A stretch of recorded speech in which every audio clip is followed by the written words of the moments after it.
It's my pleasure now to present a global entrepreneur, Erika Lucas.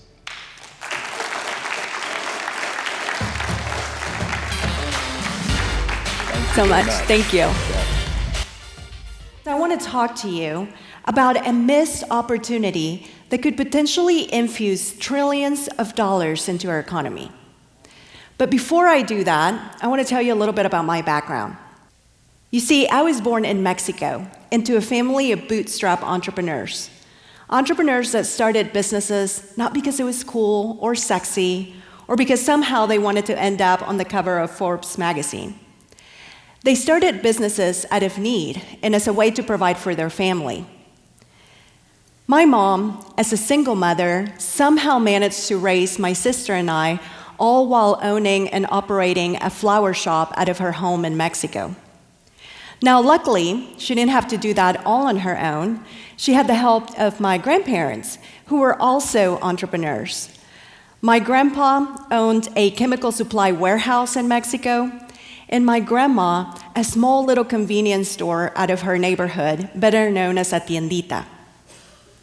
So I grew up with the very real definition of what it's like to build businesses with very limited resources and very limited access to capital. I also grew up with a very deep love and appreciation for entrepreneurs and for the sacrifices they often have to make in order to stay afloat. I love entrepreneurs so much, I ended up marrying a serial entrepreneur, Chris. And a funny story about how I ended up what I do today is that about 3 years ago, right after Chris had sold his previous business, I came home to him with kind of a midlife crisis. You know the type that makes you want to do crazy things, like quit your 6-figure salary at a prominent private equity company so that you can go and change the world. That type. I actually did that. I quit a 10-year career in private equity and economic development in order to convince Chris to start a company with me, only this time we would focus on connecting other entrepreneurs with the capital, the resources, and the social networks they need in order to launch businesses in our state. Because you see, I'm not necessarily set to go change the world, but I do want to fundamentally change the face of entrepreneurship in America. We've all been exposed as to how the mainstream media often portrays a successful entrepreneur. We've all heard the stories of how these lone wolf, self-made billionaires somehow started with very humble beginnings in their garage with very limited access to capital and very limited access to social networks. But there's a lot of inconsistencies in the way in which those stories are often told by the media. You see, most of these gentlemen did in fact have plenty of access. Most of them went to Ivy League schools, whether or not they graduated from them, but they had access. Or they had access to generational wealth, or friends and family that had access to wealth, and so they could invest in their company at a very early stage so that they could take the risk. And even if they took the risk and their company failed, they could always go back to that family or those friends to either ask for more money to start another company or to get a job. And that's great for them. I'm not here to criticize those people, and I'm certainly not here to minimize the accomplishments that these gentlemen have made. But I am here to tell you that most Americans don't have that type of access, and they certainly don't have that type of leverage. In fact, access to capital continues to be one of the main barriers to entry for entrepreneurs, particularly for entrepreneurs in our region, for female entrepreneurs, and for entrepreneurs of color. You see, 80% of startups, 80% never access traditional loans. And less than 1% of startups ever access venture capital. As if that wasn't bad enough, venture capital is actually very concentrated, given that 78% is spent in 3 states, none of which are in the middle of the country. As a result, we actually started seeing a lot of entrepreneurs leave the state in search of this capital. It is one of the fundamental reasons why Chris and I decided to launch our company and start connecting these entrepreneurs with this capital so they didn't feel like they had to leave in order to start these type of businesses. Now, if you happen to be a female entrepreneur or an entrepreneur of color, your odds of raising capital are actually much, much lower. Given that out of all the venture capital spent, less than 2% goes to female entrepreneurs and less than 1% goes to entrepreneurs of color. Why? Why is that? Well, if you ask investors, they will tell you that there's just not enough entrepreneurs in the middle of the country and or female entrepreneurs or entrepreneurs of color starting high-growth businesses. Now, what do I mean by high-growth businesses? You see, investors don't like to invest in small companies, the companies like my mom was building or my grandparents built. They like to invest in companies that are designed to scale exponentially and very, very fast. Companies like Google, Amazon, Facebook, you name it. That's why you see a lot of investors invest in tech companies or healthcare companies because of their potential to grow.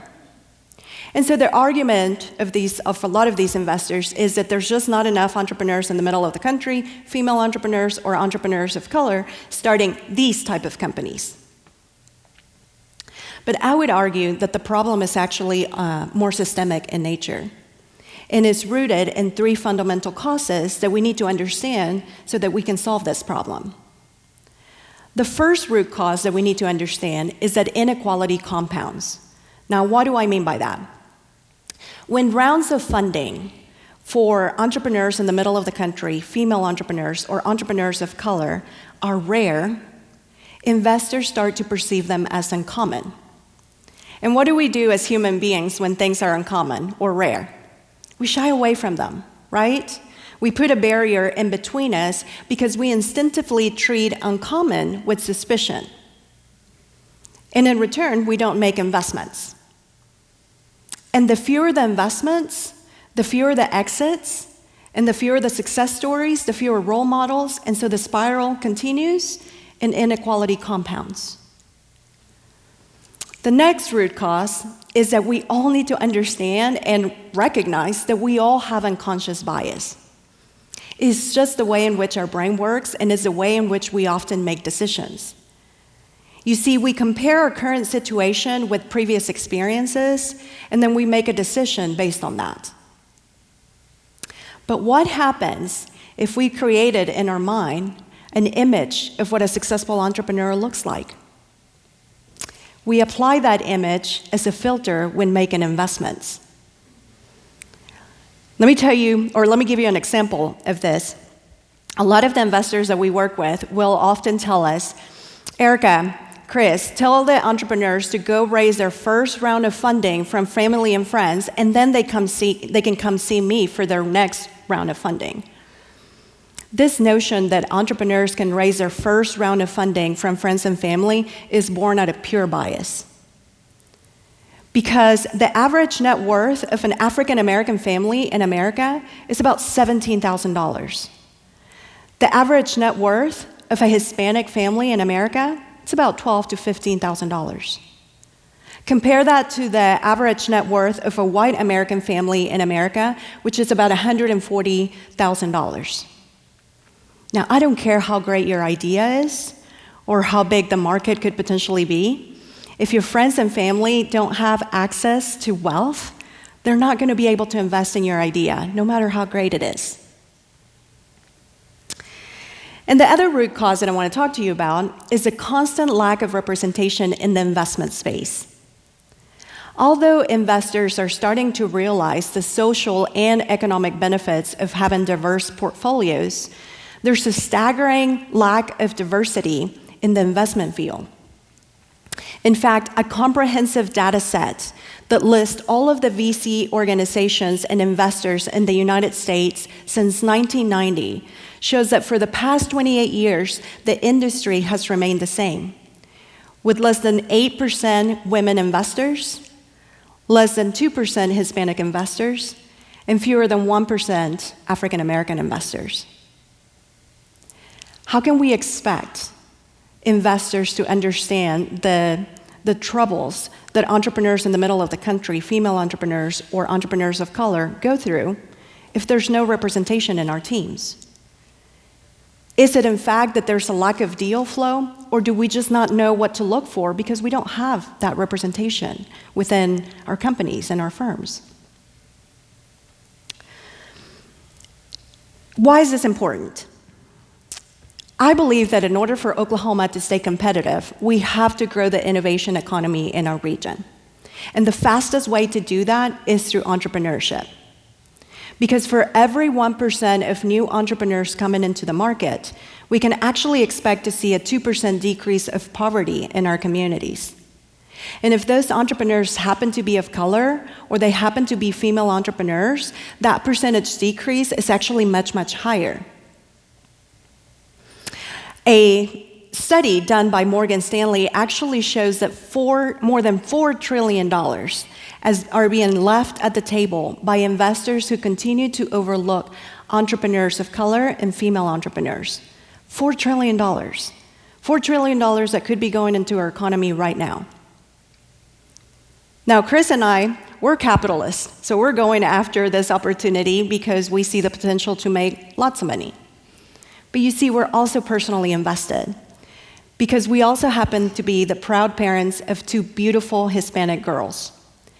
And we want to make sure that if in the future they decide to launch a company, a high-growth company, or they want to go into the investment field, or they want to work for a tech company, we want to make sure that they have the same level of access than any of their peers, regardless of their gender, their social economic status, and/or where they choose to be located. Now, you may be sitting in the audience saying, well, I'm not an entrepreneur, I'm not an investor, so what does this have to do with me? I'll tell you why this problem affects every single person in this room. As the gap between the haves and have-nots keeps getting wider, the cost of inequality keeps going up. And although some people may argue that we're living under a thriving and flourishing economy, a divide between our political systems and those that feel left out of today's innovation economy continues to go up. And this problem is only going to get worse as technology continues to take over some of our industries and continues to make a large portion of our workforce obsolete with things like automation or artificial intelligence. This problem is fundamentally fracturing the way we get along with our neighbors. It's fueling crime, and it's ultimately defining our generation. Now, there are some people in policy and in government trying to solve this problem through policy. But I believe that a problem of this magnitude is going to require all of us to participate. Because if we truly want to build an economy that works for everyone, we have to make sure that this economy is inclusive and that entrepreneurship is equitable. Thank you.